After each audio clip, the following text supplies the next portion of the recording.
उन्हाळा म्हणलं की कैरी आली आणि त्याचसोबत कैरीचे भरपूर असे प्रकार. नमस्कार, योगिता होम फूड्समध्ये तुमचं स्वागत आहे. तर आज आपण मस्त अशी तोंडाला पाणी सुटेल अशी कैरीची चटणी बनवणार आहोत. बनवायला घेऊया आणि त्यासाठी लागणारे साहित्य पण बघूया. तर इथे घेतलेला आहे आपण कैरी घेतलेली आहे आणि त्याचसोबत हिरव्या मिरच्या.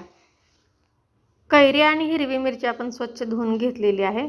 तर आता आपण या कैरीचं चटणी बनवणार आहोत. तर याला ठेसा पण म्हणू शकताय कैरीचा. तर इथं घेतलेली आहे बघा, अशा प्रकारची खोबरं किसायची किसणी घेतलेली आहे आणि कैरी घेतलेली आहे.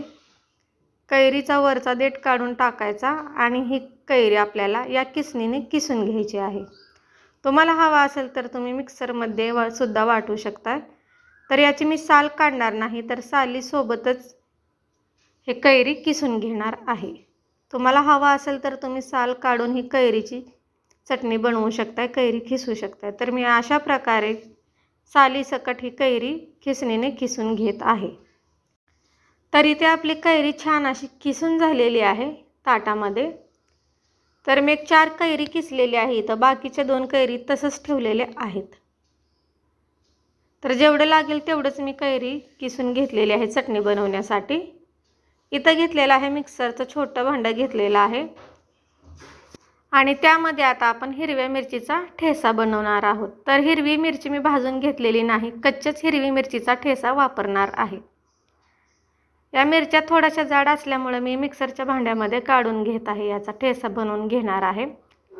तुमच्या आवडीप्रमाणे तुम्ही तिखटचा वापर करा, मिरचीचा वापर करा. 4 ते 5 इथं हिरव्या मिरच्या तोडून घेतलेल्या आहेत. त्यासोबत टाकलेलं आहे 10 ते 12 लसणाच्या पाकळ्या, चमच्याभर जिरे टाकायचं आहे आणि चवीनुसार मीठ. तर हे सर्व आपल्याला मिक्सरमधून वाटून घ्यायचं आहे. तर इथे आपण वाटून घेतलेला आहे. तर अशा प्रकारे आपण हिरव्या मिरचीचा ठेसा मिक्सरला फिरवून घेतलेला आहे. तर आता आपल्याला हा ठेसा या कैरीच्या चटणीमध्ये घालायचा आहे. तर इथं घेतलेला आहे खलबत्ता. तर या खलबत्त्यामध्ये आपण कैरी किसून घेतलेली काढून घ्यायची आहे. तर अशा प्रकारे किसून घेतलेली कैरी आपण खलबत्त्यामध्ये सर्व काढून घेत आहोत आणि आता या किसलेल्या कैरीमध्ये आपल्याला हिरवी मिरचीचा ठेसा वाटून घेतलेला टाकायचा आहे. तिखट मीठ तुम्ही तुमच्या आवडीप्रमाणे टाका. तर आता आपण ठेसा टाकून घेतलेला आहे. तर यामध्ये आपल्याला टाकायचं आहे शेंगदाणे. 1 मूठभर मी इथं शेंगदाणे भाजलेले टाकलेले आहेत कैरीच्या चटणीमध्ये आणि त्यामध्ये टाकायचं आहे थोडीशी हळद. तर आता आपल्याला ही कैरी छान अशी खलबत्त्यामध्ये ठेसून घ्यायची आहे, वाटून घ्यायची आहे. इथे तुम्ही मिक्सरच्या भांड्याचा सुद्धा वापर करू शकता. तर मिक्सरच्या भांड्यामध्ये वाटल्याने थोडंसं पाणी सुटतं त्याला आणि बारीक एकदम पेस्ट होते. त्यामुळे आपण कैरी किसून घेतलेली खलबत्त्यामध्ये टाकलेली आहे आणि त्याच्यामध्ये शेंगदाणे टाकून घेतलेले आहेत आणि छान असं आपण हे खलबत्त्यामध्ये वाटून घेऊया. तर फिरवून घेऊन खालची बाजू वर करून वरची बाजू खाली करून आपल्याला यामध्ये टाकलेले शेंगदाणे असे कैरीच्या चटणीमध्ये बारीक करून घ्यायचे आहेत, जेणेकरून कैरीची चटणी छान अशी मस्त चवीला लागते. तर अशा प्रकारची कैरीची चटणी ज्वारीच्या भाकरीसोबत खायला एकदम भारी लागते. तर तुम्ही बघू शकता इथं आपलं छान असं वाटून होत आलेलं आहे खलबत्त्यामध्ये आणि छान अशी इथं आपली कैरीची चटणी तयार झालेली आहे. कोणत्याही जास्त वेळ लागलेला नाही. 4 ते 5 मिनिटामध्ये आपण हे कैरीची चटणी बनवलेली आहे.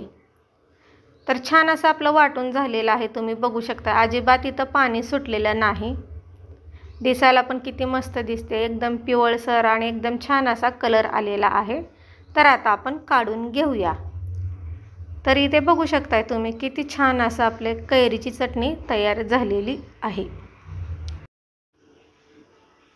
तर अशा प्रकारे मस्त छान अशी आपण कैरीची चटणी आज बनवलेली आहे आणि चवीला पण खूप छान लागते, अशी तिखट आंबट.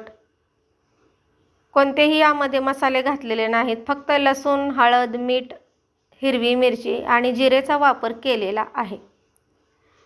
झटपट होणारी ही रेसिपी आहे, अगदी तोंडाची चव वाढवणारी.